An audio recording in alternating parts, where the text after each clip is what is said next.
Imagine कीजिए ये bag आपकी बॉडी है और ये जो कंचे हैं ये आपके बॉडी में जान।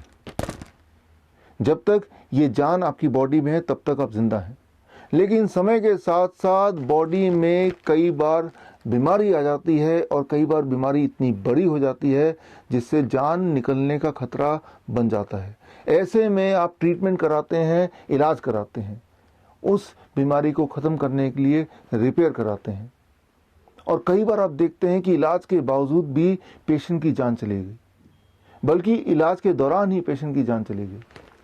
और ऐसे में आपको लगता है कि इलाज तो कराया था फिर भी पेशेंट को हम बचा नहीं पाए, जबकि क्लोज इन्वेस्टिगेशन से अक्सर ये पाया जाता है कि जब इलाज की कड़ी को पकड़कर, उसके थ्रेड को पकड़कर ध्यान से देखा गया तो पाया गया कि इलाज के बावजूद भी पेशेंट नहीं मारा गया, बल्कि इलाज ही कारण है पेशेंट के मरने का। मेडिकल भाषा में इसे बोलते हैं एट्रोजेनेसिस। आज मैं एक बहुत ही गंभीर विषय पे आपसे बात करूंगा। आपको ले जाता हूं आज से 150 साल पहले, अमेरिका की बात है, नॉर्थ अमेरिका की बात है। उस वक्त अगर कोई accident victim, blood loss patient hospital में आता था, ब्लड लॉस चाहे सर्जरी की वजह से हो या एक्सीडेंट की वजह से हो या पेशेंट एनीमिक हो, उस वक्त का कॉमन प्रैक्टिस था मिल्क ट्रांसफ्यूजन। नज़ारा ये कि पेशेंट लेटा हुआ है और पेशेंट की नसों में दूध के पाइप लगे हुए हैं और दूध लिटरली नसों में चढ़ाया जा रहा है। नज़ारा यहाँ तक भी था कि बेड के पास गायें बंधे हुए हैं और नर्सेस गाय का दूध निकाल रही है और ताज़ा दूध पेशेंट पे चढ़ाया जा रहा है, इस उम्मीद से कि शायद पेशेंट बच जाए। आपको मेरी बात का यकीन नहीं आएगा, इसीलिए मैं आपको रेफरेंस दे रहा हूं ब्रिटिश मेडिकल जर्नल का 12 अप्रैल 1879, पेज नंबर 557 से लेके 559 के बीच में। आपको पढ़ना है तो स्क्रीन पे दिए हुए लिंक में जाके आप देख सकते हैं, आर्टिकल पढ़ सकते हैं। आपको समझ आ जाएगी बात कि उस वक्त का कॉमन प्रैक्टिस था मिल्क ट्रांसफ्यूजन। और नतीजा क्या? वही नतीजा जो एक्सपेक्टेड है कि पेशेंट की मृत्यु हो जाती। और डॉक्टर्स इस सोच में रहते कि हमने तो दूध चढ़ा के भी देख लिया, फिर भी पेशेंट मारा गया। और कई सारे ट्रायल्स होते रहे, कई सारे एक्सपेरिमेंट होते रहे और कई सारे नियम भी बनते रहे। एक वियर्ड नियम ये भी था कि अगर वो लड़का है विक्टिम पेशेंट तो गाय या भैंस का दूध चढ़ाया जाएगा, और लड़की है या बच्चा है तो बकरी का दूध। या एक ट्रायल का नतीजा ये भी था कि अगर 1 लीटर दूध चढ़ाया गया तो जल्दी मौत होती है, या आधे लीटर से कम दूध अगर चढ़ाया जाए तो जिंदगी थोड़ी देर तक रहती है। और फाइनली उन्होंने कंक्लूड किया कि आधे लीटर से कम दूध चढ़ाना ही ठीक रहेगा। करते करते 50 साल निकाल दिए डॉक्टरों ने ये समझने के लिए कि दूध चढ़ाने के बावजूद भी मृत्यु नहीं हो रही है, बल्कि दूध चढ़ाने की वजह से मृत्यु हो रही है। और इसके साथ ही मिल्क ट्रांसफ्यूजन का जो प्रैक्टिस था वो हमेशा के लिए खत्म हो गया और उसकी जगह आ गया what is now known as blood transfusion. आजकल पिछले 100 सालों की बात कर रहा हूं, दुनिया भर के हर तरह के हॉस्पिटल्स में एक कॉमन सीन है। अगर एनीमिक पेशेंट आ जाए या एक्सीडेंट विक्टिम ब्लड लॉस वाला आ जाए या किसी भी सर्जरी की वजह से ब्लड लॉस हो जाए, तो एक कॉमन प्रैक्टिस है and that is blood transfusion. Blood transfusion में ये बिलीव ही नहीं किया जाता, बल्कि ये विश्वास किया जाता है कि खून चढ़ाने से इंसान के जिंदा रहने की पॉसिबिलिटी बढ़ सकती है, रादर बढ़ जाती है।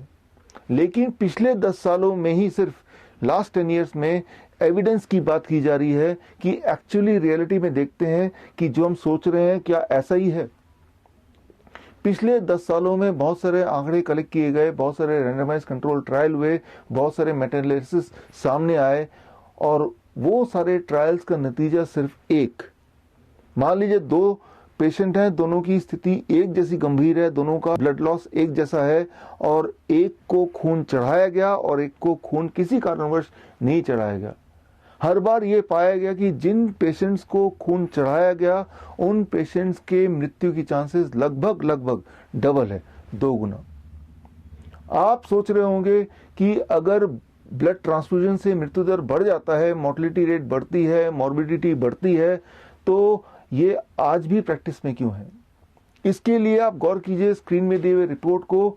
रिपोर्ट है AABB का, यानी कि American association of blood bank. जिन्होंने ये बीड़ा उठाया है कि वो प्रोटोकॉल बनाएंगे, गाइडलाइन बनाएंगे, रिकमेंडेशन बनाएंगे। उनके रिकमेंडेशन देखिए, 4 रिकमेंडेशन स्क्रीन पे हैं। इनमें से रिकमेंडेशन 2, 3, 4 की बात करते हैं।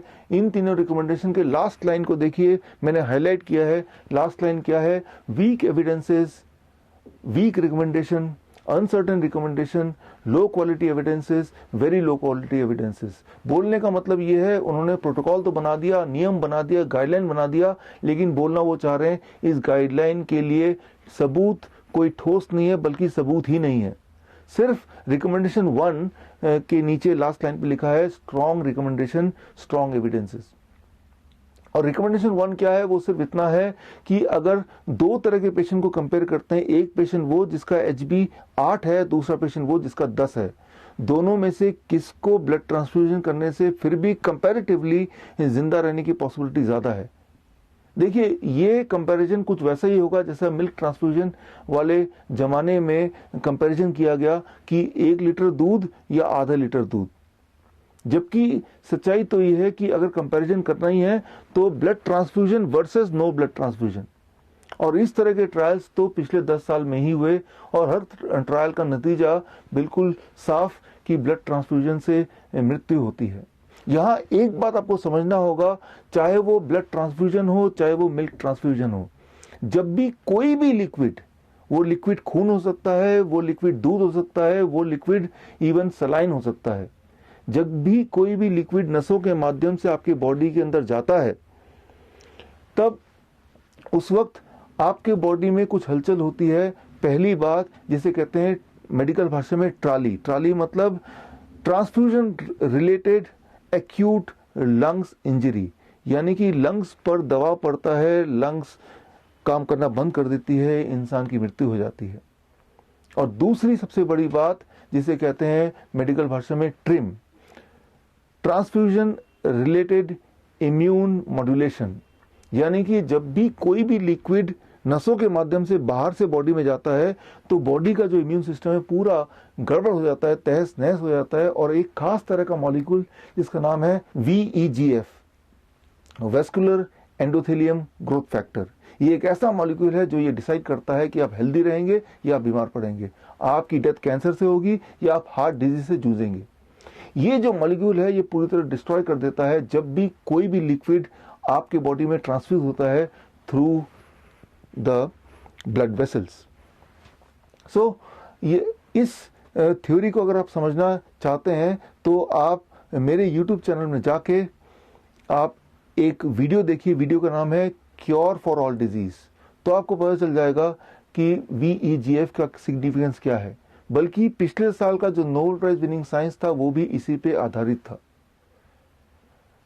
हर साल पूरे दुनिया में हजारों ब्लड डोनेशन कैंप्स लगते हैं और कैंप के माध्यम से 85 मिलियन यूनिट से लेके 100 मिलियन यूनिट तक ब्लड कलेक्ट किया जाता है। लगभग 10 ओलंपिक साइज के स्विमिंग पूल के बराबर अमाउंट का, मतलब 10 ओलंपिक साइज के स्विमिंग पूल को अगर ब्लड से भर दें तो जितना खून होगा इतना खून डोनेशन के नाम से, ब्लड डोनेशन के नाम पे कलेक्ट किया जाता है।